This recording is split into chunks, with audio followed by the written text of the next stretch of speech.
What's going on, guys? First and foremost, I want to say I appreciate the love that you guys have been giving me on the comments and everything like that. All the support, and I definitely appreciate all the likes and the comments that you guys leave. Gets me more motivated to keep making the content because I do tend to get lazy. But I see you guys have like a million questions. A lot of the questions I've answered in the past videos, so if you got any question about orientation or the training process, just go watch the first video I made on Western Express. It kind of gets more into that, and then if you have any more questions, just leave them in the comments. I try to answer as many as I can. In today's video, what we're gonna do is we're gonna go over like DMs, like the Western Express's reputation, lease purchase, mileage pay, because you guys have been asking a lot of questions about mileage pay in the comments, and then what trucking company I think that you guys should either start with or look into. So first things first, I think I addressed this in like pretty much every video, and I think we all are in agreement that Western Express has a crappy reputation.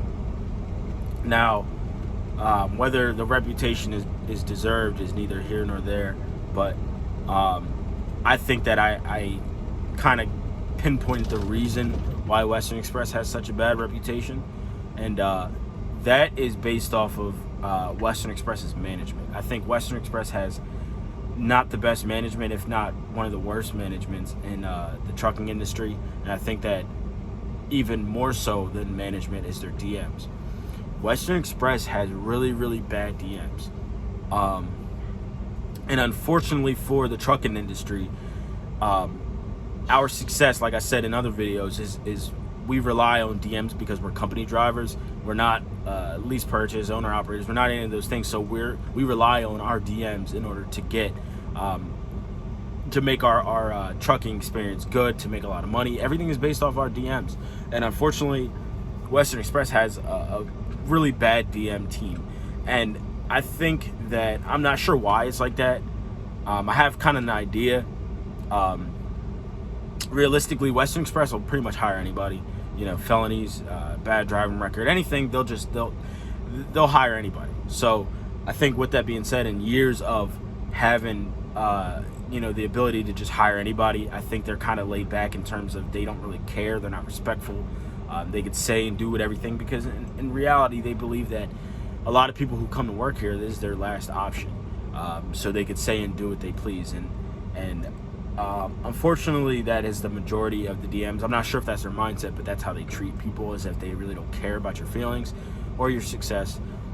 But you do have this handful of guys that are really, really good DMs, like my DM and a couple other guys I've talked to have really good DMs, and every single person who has a good DM has a good experience, and every person who has a bad DM has a bad experience. And that's exactly how it works. I've never met or talked to anybody who has a really good DM but has a bad experience.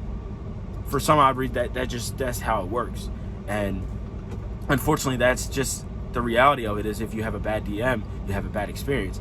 But I want you guys to know that if you are with Western Express and you are a guy that's having a bad experience, you do not have to keep your DM. You can contact and change your DM at any point in time. And also, don't feel like these people can bully you in any trucking company. These people cannot bully you. You always hear that there's a shortage in the industry. There's not really a shortage in drivers. There's just a shortage in pay, in my opinion. I think it's a pay problem. I don't think it's a driver problem. Because if you pay the drivers, you wouldn't have to worry about them going anywhere. But let's say, there is a shortage of drivers. With that being said, you can't just treat drivers how you want to, because there's obviously a shortage in drivers. So you're not going to just be disrespectful. And then, once these people leave, like, then you're like, oh, crap, we need more drivers. Like, no, you got to step up and stand up for yourself. And if somebody's doing something you don't like, you got to treat this like you're an owner operator, to be honest with you. Treat these people like you're running the show. Because me and my DM's relationship, I feel like I'm running the show. I feel like if I want to go home, I tell him I'm going home. I don't ask to go home. And if God forbid, he's never done this, but if he said, no, you're not going home, I'm going home. I'm dropping my load. I'm going home. And what you going to do, fire me?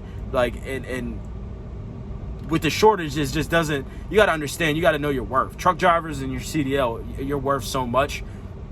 And I don't think these trucking companies have the mindset that, we could just go find another guy. That's not how that works. It's more so if you're damaging the trucks too often, or you're costing them more money than you're making them, then maybe they have grounds to get rid of you. But in my personal opinion, like I said, I don't really have that much experience, so you could take everything I say with a grain of salt.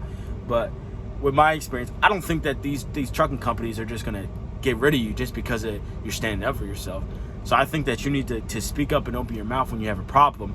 And if somebody's not handling your problem, like me, I didn't DM, I emailed the owner of Western Express, the CEO. I got the emails. If you guys want to see the emails, I got the emails. And my second week in Western Express, they had an issue with my pay. I guess they typed it up wrong or something with the Qualcomm, but I had an issue with the pay. I skipped the DM, I skipped the supervisor, I skipped all of them, and I emailed the CEO of the entire company, and he responded. He responded the same day. And I had a conversation with this dude, and my problems were handled immediately. And ever since that day, I don't take no BS, because this is my journey. This ain't nobody else's journey. So if you're in my way, then you're a problem. You're in the way of my success. So I'm gonna, if I keep my, what they say, closed mouths don't get fed. So you got a problem, you got to step up and say something about it, man. I don't believe in just laying back and laying down for these people. Like, you gotta step up and say something. And I think I had a conversation with my girlfriend the other day.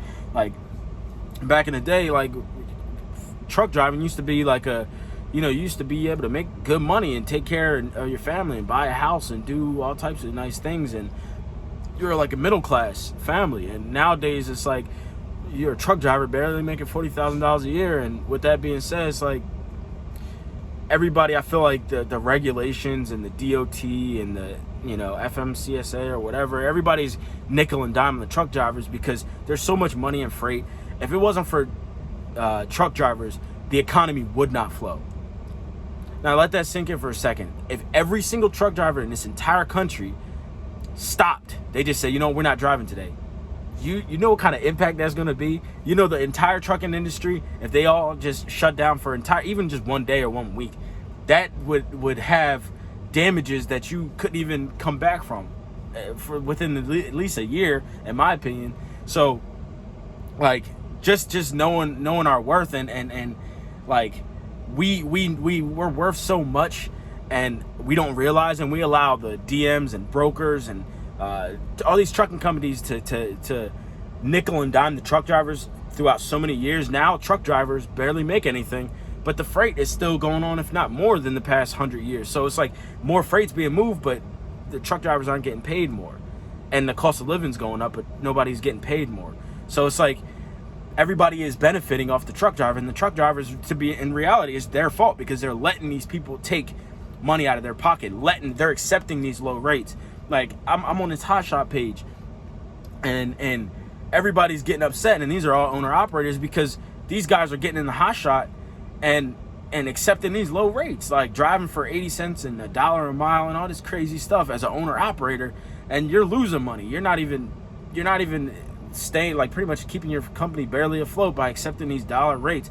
And all they're doing is just destroying the industry more and more for the owner operators, and making it better and better for brokers and these companies and these freight and shipping companies and all types of crap, while the owner operator and the truck driver is just getting nickel and dime, getting screwed. So in my opinion, it's ridiculous, and us as truck drivers need to step up and open our mouths and stop accepting these crappy rates. Like, if you go to Western Express and they talk about some 32 cents a mile, you need to be like, listen, y'all gonna pay me more, I'm not gonna come there. Straight like that. And it's like, hang up, go find another company, or wait around and go do something. Don't feel desperate. I'm gonna tell you right now, don't feel desperate, because with Western Express I get paid 50 cents a mile. All right, I realized after talking to people, that's because I'm regional. Good thing is I have a good DM, so I'm able to make 25 to 3,000 miles a week. Thank God I have a good DM. But if I was over the road, or if I was from the South, or if I was from anywhere else, I'd be getting paid, like they say, 25 cents or 32 cents a mile. Like, I see people in my comments saying, Western Express offer 32 cents a mile. That's crazy. And it's crazy that people are willing to accept that.